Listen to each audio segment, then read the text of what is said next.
Hey, this is Michelle Green, and I just got off a 2.5 hour hangout with the Power Network, and boy, did I get some big old nuggets. And actually, let me take a step back before the hangout.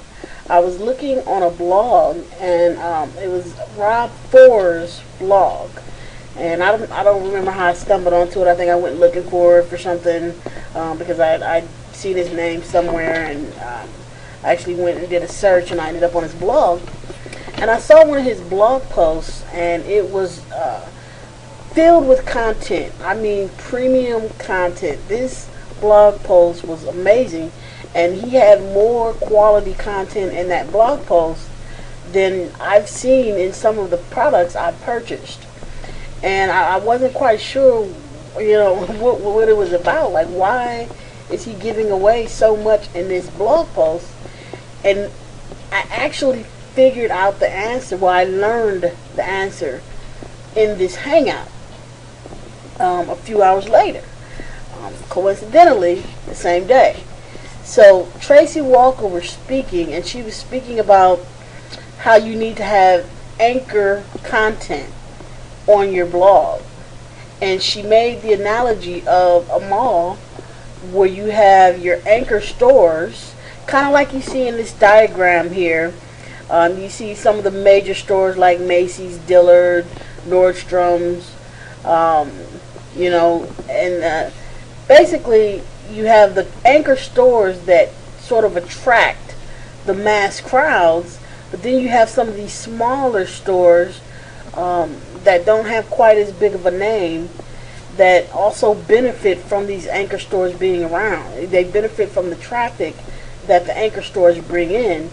And she made the analogy that you have to have that same thing on your blog, where you have a select few posts that are really, really high quality posts. And while people are there and they come and they're attracted by the posts and by the keyword content and the SEO that you've done on these anchor posts, but they'll also start to trickle out into some of the other content that maybe isn't as filled up on the page as some of the longer posts. So you might all of your content needs to be quality, but it is the longer posts that have maybe a little bit more quality, and you spend maybe a little extra time on. That's what's going to bring the traffic in, and then that traffic's also going to sort of diverge into different posts that maybe aren't as high quality, but they're still worthwhile and worth reading. And that was actually something that I hadn't heard of before, so it was definitely a gold nugget for me, because what I've just been kind of doing is doing basically a lot of the different posts and not necessarily going all out to do some of these massive long posts.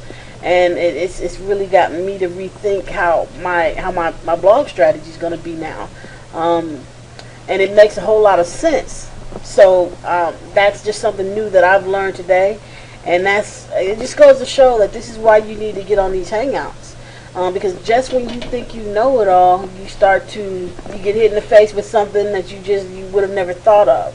And this industry changes so much that you can't really think like that. You can't get into the mode of thinking you know everything, because you never will. Things change so much, and it's important to get to these events and get to these hangouts.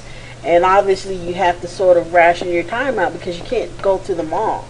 If you did that, you wouldn't get any work done. But you got to kind of pick and choose which ones you want to go to, and it's important that you at least go to, dedicate a certain amount of time for hangouts or events, and make sure you pencil that into your schedule. So it was a nugget for me, and I hope that by my posting this up, that you've gotten a nugget for yourself that you maybe didn't know as well. Thanks. This is Michelle Green. Bye bye.